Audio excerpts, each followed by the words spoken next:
The number one question that I get asked all the time is, Amanda, where do you get your graphics for your videos? Well, in this video, I am revealing my exact process and the secret tool that I use that you will now know about. It's called Motion Array. I'm Amanda Horvath, and I help eliminate the obstacles to getting you sitting where I'm sitting right now, in front of the camera, sharing your message with the world. So if you're looking to use video in your strategy this year, then be sure to subscribe and click the bell to be notified every time I release a new video. And for the fastest way to get up and running with video, be sure to check out the links in the description below. Motion Array is a subscription-based software that allows for unlimited downloads, and it has a ton of pre-created graphics that you can use within your editing software. I specifically use Premiere Pro, and it is just drag and drop. It's that easy. You don't need to know how to use graphics. Personally, I suck when it comes to motion graphics, so if I can do it, so can you. Now, you could go and find your graphics for every single video that you create, but that's gonna slow you down. So the trick to fast video editing is to curate your graphics library in advance so that you can just plug and play whenever you are in an edit. In this video, I'm going to take you behind the scenes as I do this for my own brand in curating my own library. So I'm going to show you how I find the right graphics, as well as how I use them within my editing tool, which is Premiere Pro. If at any point throughout this video Motion Array seems like a good fit for your toolkit, then I will link to my affiliate link in the description below, and I would be oh so grateful if you would be willing to use it. Doing so helps me continue to create epic videos like this for you. Part 1. Install extension. Now, I could go onto the browser and pull up Motion Array and go through all of their templates, or I could download the plugin for Premiere Pro and just be within my editing software and know exactly how to use each one of these templates whenever I am browsing. So that is what I am going to recommend to you, and that is what I'm going to do as well. So you just go ahead and find the Motion Array plugin for Premiere Pro, which I will link in the description below, and go ahead and click download. Once it is downloaded, you will unzip that folder and just go ahead and install the plugin, follow all of the instructions, type in your passcode. Once installed, go ahead and open up Premiere Pro. I just want to point out I am using Premiere Pro 2021 right now, even though it is 2022, and that's because there have been some glitches that I have found with 2022, and so I've been using 2021. So I'm gonna walk you through this entire process. This is kind of like an edit along with me type video, and I'm gonna show you how to organize the project files and everything as we go about exploring.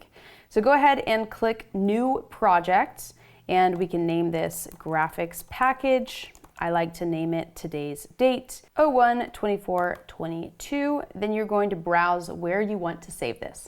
Now, I would recommend saving this on your external hard drive that you use. If you do not have one, I will link to one in the description below that I recommend. Create a new folder somewhere called Graphics Package. You can do this wherever you want, and create a new folder in that called 01 Premiere, and go ahead and click Choose. This is just how I personally go about labeling and organizing my project files. So once Premiere Pro is open, all we have to do is open up that plugin. So you go to Window, Extensions, and Motion Array right there. It's going to have you log in, and you're going to see all the different options of what it is that you can use. But what I specifically want to hone in on with you guys in this video is the motion graphic templates. These are called Mogurts, and they are very easy to use compared to other templates that I have found, and I'm going to use them for my own brand as well. So drop down here, go ahead and click on Motion Graphic Templates. Part 2. Browse. The next thing I recommend is to really hone in on what you are looking to create your graphics package of. So are you looking for transitions? Are you looking for really cool, unique intros that you might use in every single one of your videos? Or are you looking for text graphics? You might even be looking for all of the above.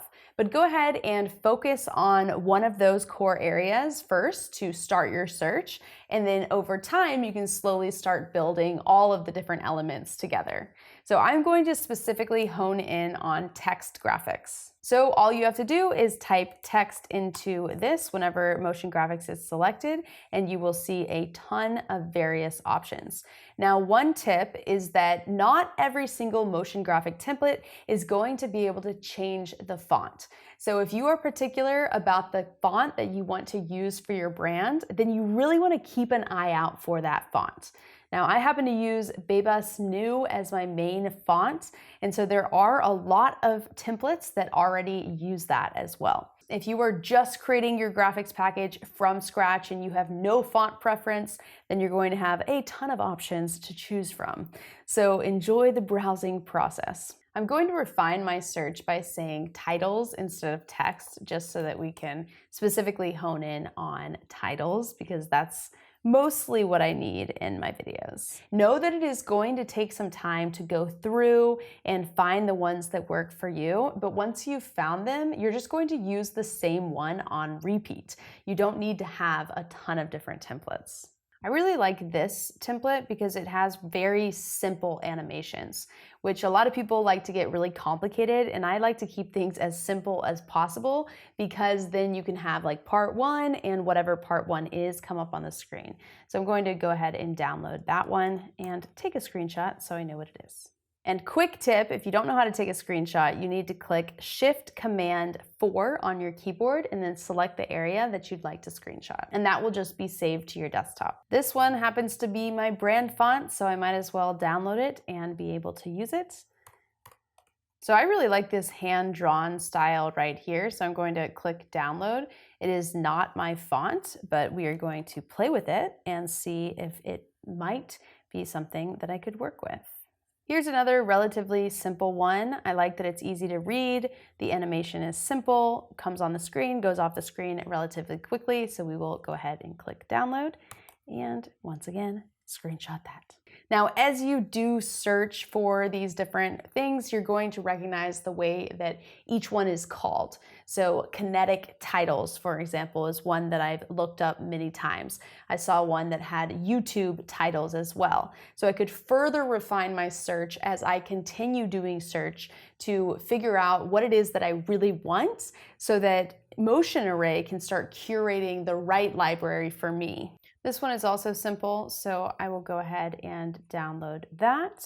And at this stage, we have chosen multiple different titles to where I could go ahead and move on to the next step and start playing around with them to see what I like and what I don't like about them so that I could even further refine my search or potentially be done searching altogether.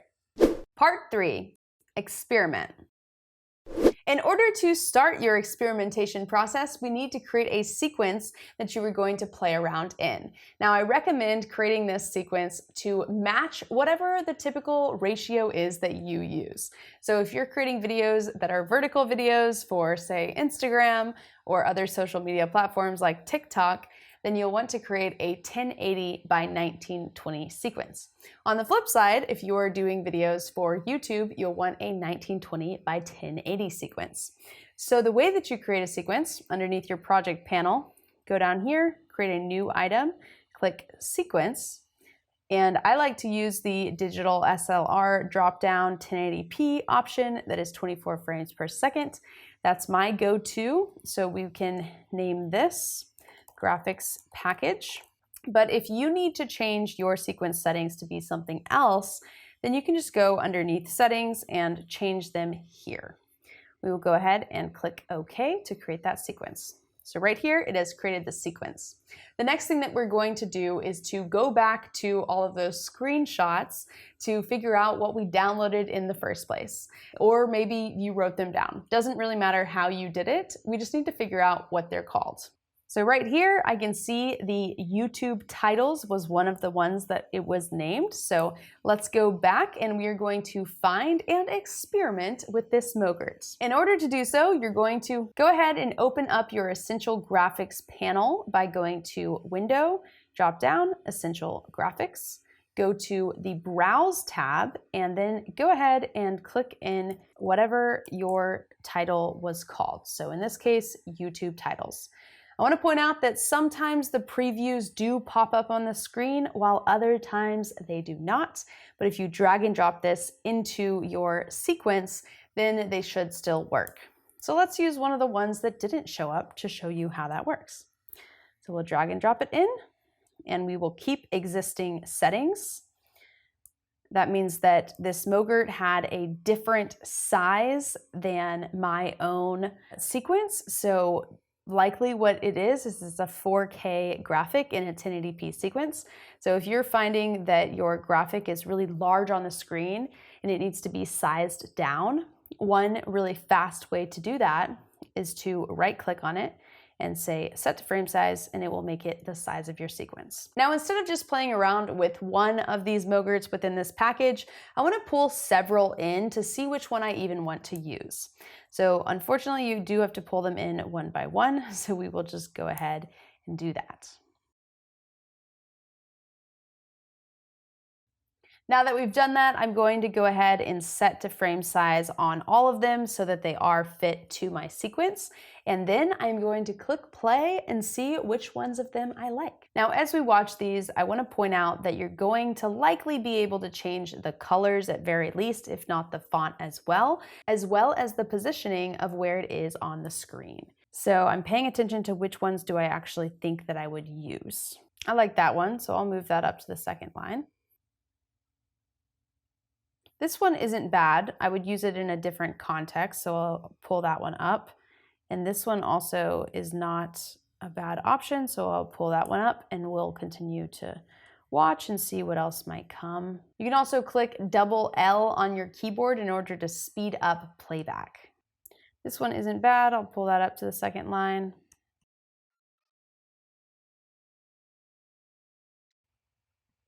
So once I've previewed them, I've pulled all the ones that I like up to the second line. Now we can actually go in and look at what properties we're able to change within these Mogurts themselves.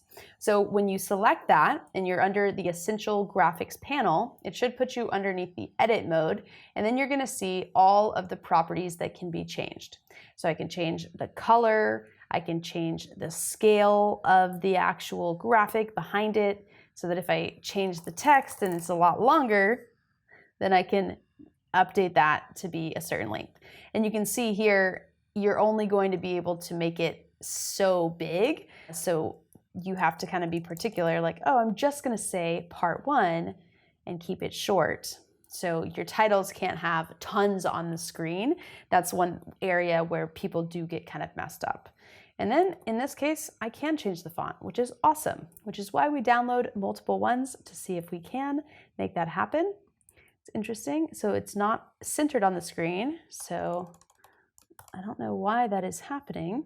So we're gonna see if we can adjust the position of the text, there you go, to be centered. So it really just takes playing around with it to see what you like, what you don't like, and what's going to genuinely work for you. I could scale up the text as well, and once again, move the position of the entire thing if needed, and the scale of the entire thing. And by clicking on the rectangle, I can change the color to be one of my brand colors. So there we go. We have an animation for part 1 coming on the screen. It would animate off screen, and then I'd have another graphic that comes on that would say whatever part 1 is. So that would be a great graphic for me to bookmark and ensure that I could use that in future videos. Whenever you do find a graphic that is going to be one that you want to use consistently, then the way that you save that is by zooming in on your keyboard, and you'll see what it's called. In this case, it is YouTube Title 4. We will go back to the browse icon. We'll type in YouTube Title 4, and you want to click this star next to it to ensure that it is saved to your favorites. Then whenever you want to use this one, then you're gonna go ahead and just under search, when it's nothing is in there, you click star and you can find all of your go-to favorites here. This is how you will save so much time when it comes to editing. And you don't need a ton that you actually like using. You really just need a couple that you can use on repeat. So at this stage, I would go ahead and look at all of the various ones that I downloaded to see what I can change, if I can change the fonts or not. And from there, I would curate a go-to amount of graphics that I could use on repeats by starring them. And if I wanted to move on to getting transitions or a cool YouTube intro, then I would move on to that next. As you can see, this process can take time to do it properly, but I promise you it will save you so much time in the long run when it comes to actually editing your videos. So I cannot recommend doing this enough. Go ahead and grab your subscription to Motion Array using the link in the description below. And if this video is helpful, please be sure to click like and drop your comments below, letting me know. Once again, it really helps me out. Thanks for watching, and I'll see you in the next video.